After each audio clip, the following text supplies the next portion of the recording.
My name is Tom Herman. Thank you again for the opportunity to present today. So, Dashbid helps publishers make more money from their online video advertising inventory.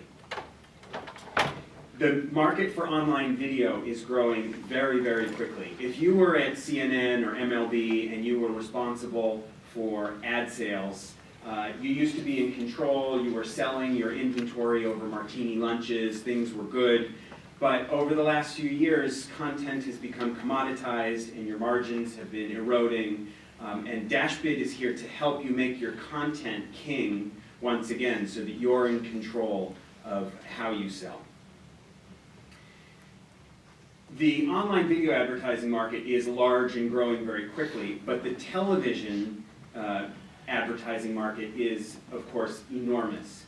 We have seen recently a bunch of signs that what we've been predicting, which is the shift of certain portions of the television advertising budgets onto online happening. We saw Comcast purchased Freewheel, which is one of the largest online video advertising servers out there. We've seen Cox starting to do some television advertising sales over programmatic markets.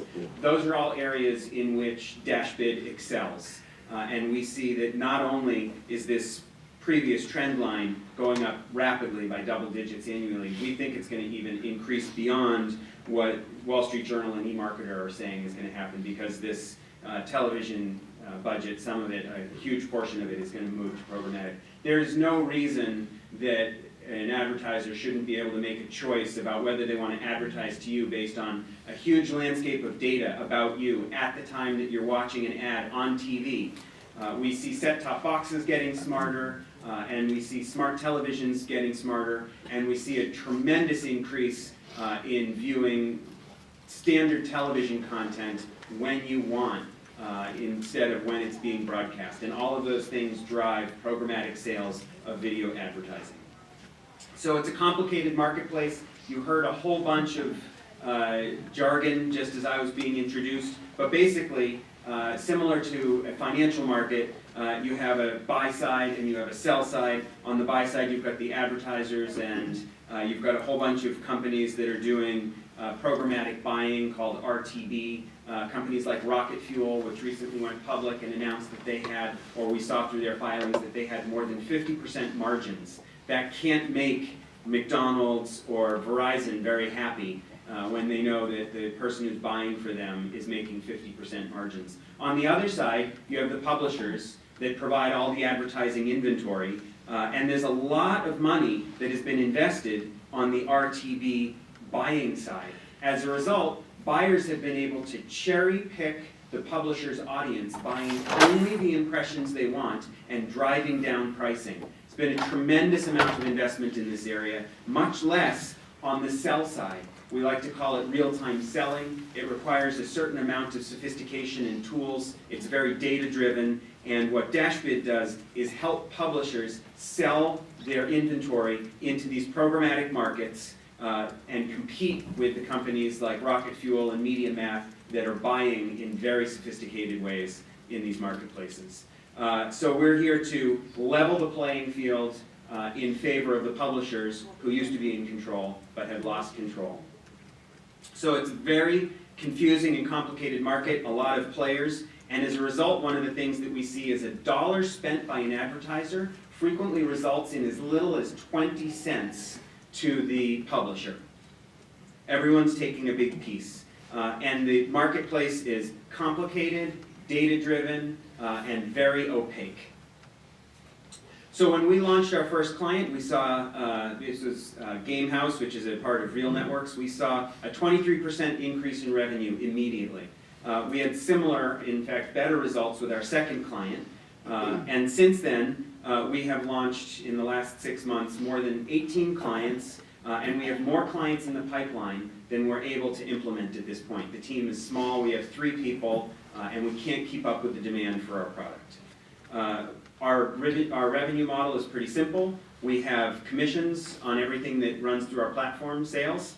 We have platform fees, and recently we've started to do some interesting arbitrage. We don't see it as our primary business, but it has been very lucrative for us recently. We've raised $250,000, and we're currently doing a $1 million raise that we would, of course, appreciate any help with. We've seen our revenue grow rapidly this year in particular since we launched the platform. We expect to see, last month it was about a 3x increase in revenue. We expect to see another doubling of revenue this month. But we're leaving a lot of opportunity on the table because of our team size. We have myself, I have a background in digital media on the publisher side. We have our CTO, who's the requisite MIT PhD, and the rest of our team is also experienced in the media space. The current management team is invested. We also have 3 other investment groups involved with us today, including our founder, Don Einer, who was the chairman and CEO of Sony Music for 20 years. We believe that we can hit $6 million in revenue this year and exceed our publisher goals. There is competition. I'd be happy to talk to you about it if you're interested. Thank you very much. Okay, questions?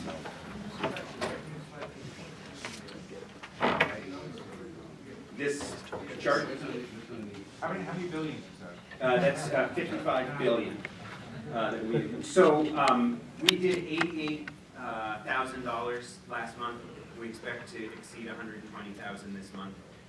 Previous to that, it was 32 in January. Well, we expect that we should be able to approach 5.7 million this year. But you know, that's definitely an audacious goal. We will exceed the publisher goal. If we are able to raise the capital and expand the team, we should be able to continue to drive revenues. There's a lot of opportunity, and we're scratching the surface of what's in front of us, and we've done no sales and marketing. We are not profitable, but in theory we could be this month if we don't hire another employee to take some of the opportunities. And the truth is, the marketplace changes very quickly, and we need to continue to invest in technology to continue to chase all of the opportunities. We're pivoting constantly as the market changes. Our platform hopefully is flexible enough to facilitate the changes as this wild west of the new marketplace continues to evolve. Karen? Just go to the other revenue slide, like on projections. Next one. The gross revenue is your publisher revenue, or that's revenue? I'm just confused between the gross revenue is what we take in, and in theory, we give our publishers 15%. In fact, because of some of the art we're doing in the marketplace right now, we're actually seeing north of 30% margins. So our net revenue. But is 855 your revenue? Yeah, that's our net revenue to us. Okay, so from an accounting standpoint, you really only book 855, not 5.7. Well, I'm not an accountant, but I think that's reasonable. Although, if we hit the 5.7, we're going to exceed. So what are the margins on the 855 is what I'm trying to... You mean our internal expenses? Honestly, I don't have that number available. I need to check that out. But, depends mostly on the size of our team.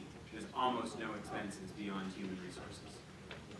Our platform is almost free to run. It costs us $4,000 a month for Windows on web services. It's just human resources. Some insurance, some accounting. Michael? Your question? I want to talk about use versus how you're spending the economics thereof. Sure. We need to hire an operations person because we've got this backlog of clients that we can't put on the system. And I'm doing operations right now, and I'd rather hire someone who's better at operations than me. We have one very junior operations person who's working for me. We want to hire an engineer or two, and if we get all of that working, then we would do something in marketing, sales and marketing front. What about profitability for the customer? Sure, 15% generally is what we take in.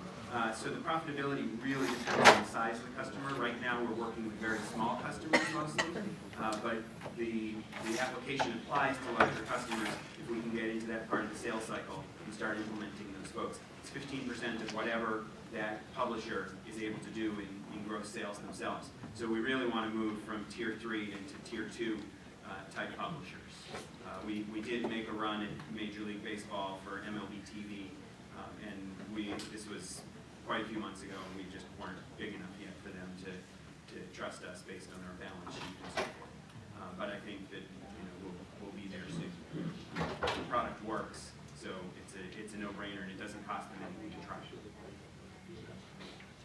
So we ran out of time for questions. Thank you very much. Thank you very much. I'll be available afterwards. So calm down afterwards, for follow-up questions. Our next presenting company is Flight Partner. Flight Partner provides a superior central reservations platform for the business and luxury travel industry that fully automates bookings for private jet travel and facilitates the provisioning of travel services. Presenting this morning for Flight Partner is Douglas Schmoll.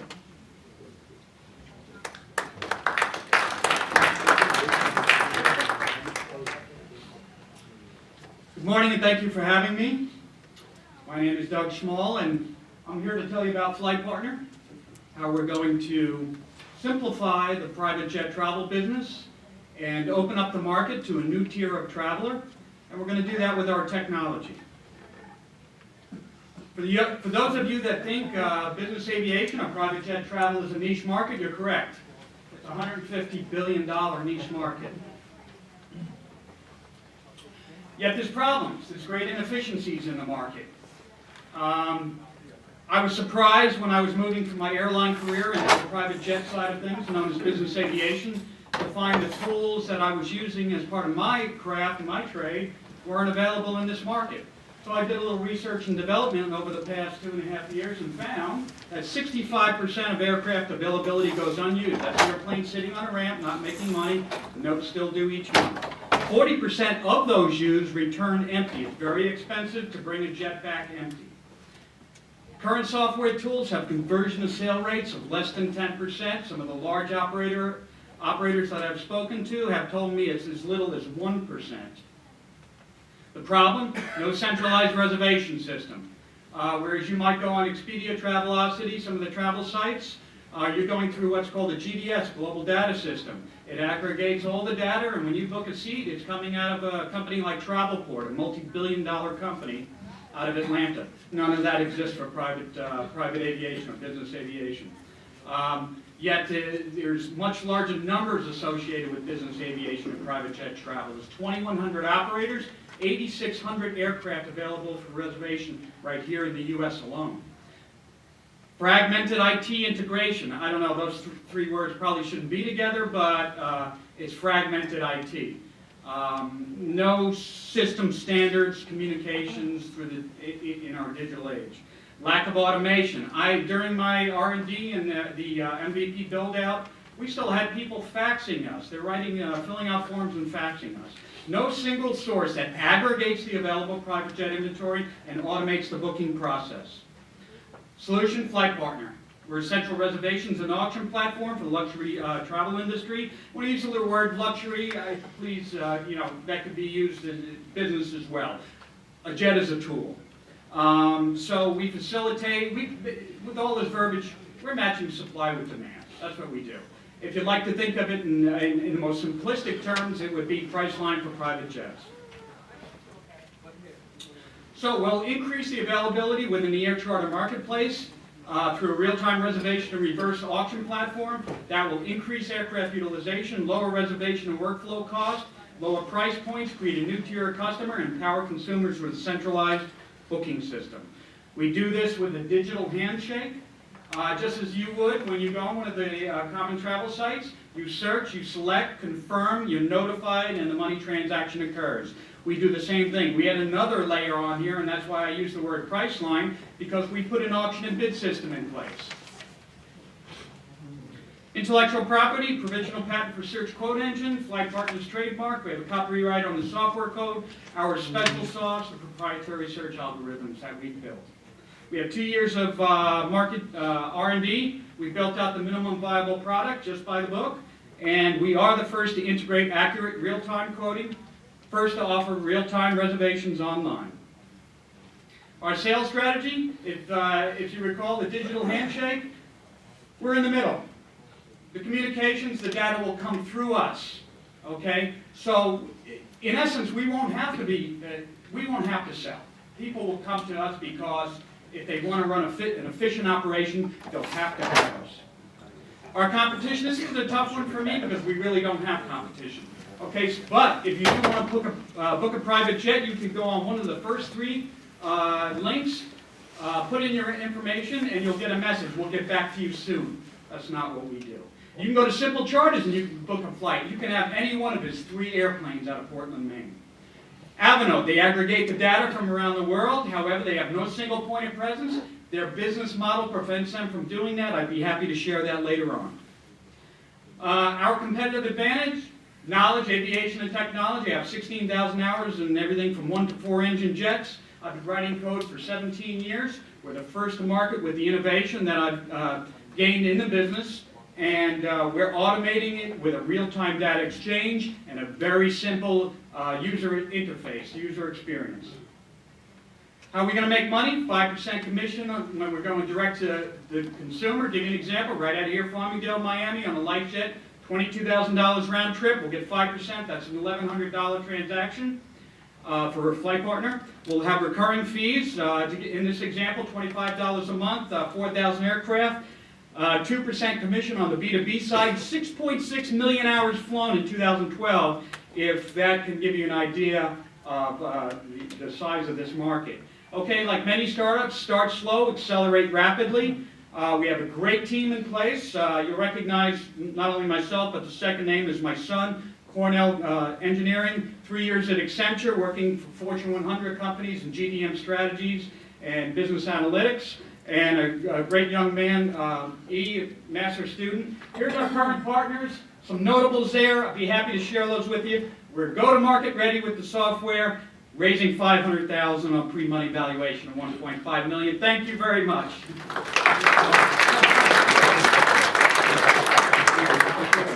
That's a lot to get in. Okay, do we have any questions?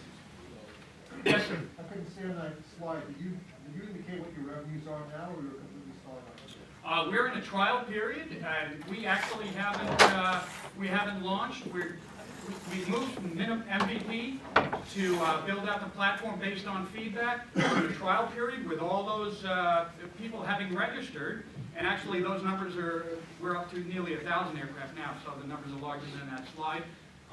We're go-to-market ready, and actually one of the reasons that we're hesitating on that is we have a small team of 3 people. We did a soft launch for 2 days over the holiday.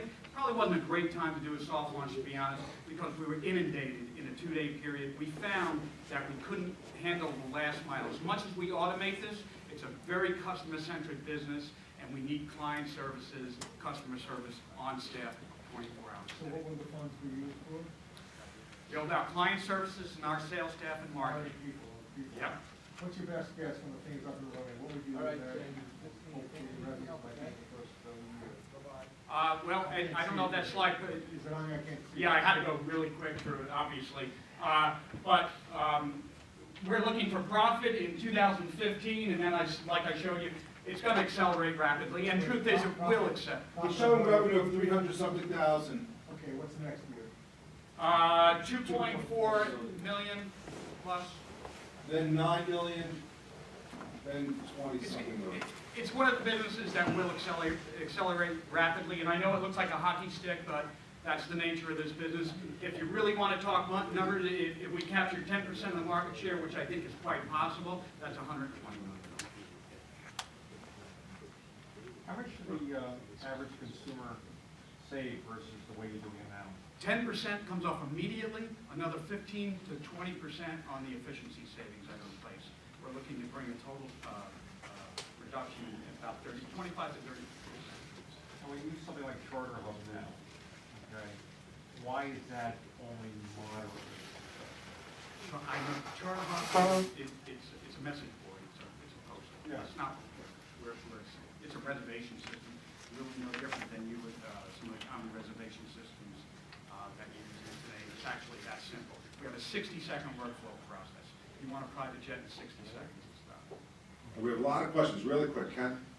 Most of the people I know who use these private jets or sell, it's really like a concierge service. Like They want sushi on it, You are absolutely right. and, you know, it's athletes and entertainers and CEOs, and these guys have big money, they don't care about $5,000 or $10,000, but they want a service. I certainly could entertain that question because it's going to be detailed and it's going to be long. All right, But as this I'll gentleman, that afterwards. yeah, I'd certainly love to address that. All right, last question, quickly. How do you plan on growing the supply that you're servicing with this software? How are you going to obtain the seats, the planes? Because Boatbound's doing this for yachts on the West Coast, which is a model you may want to look at. I'm sorry, what was the name? Boatbound, and they're doing this globally for yachts. So you're in the air, they're in the water. One of their biggest challenges was getting the boats. How are you going to obtain the seats in the airplane? Unfortunately, we didn't have the time to get to it, but there's 3 systems that nearly all operators of considerable size use. Flight operation systems. We're tied into 2 of the 3 right now. We have an alliance and legal documents in place with the 3rd, that's Rockwell Collins. Once we have that, we'll have real-time data feeds for up to 5,000 aircraft. In other words, we know where they are at every moment. And that's where the efficiency of the system comes in. Okay, great, thank you, Don. Thanks.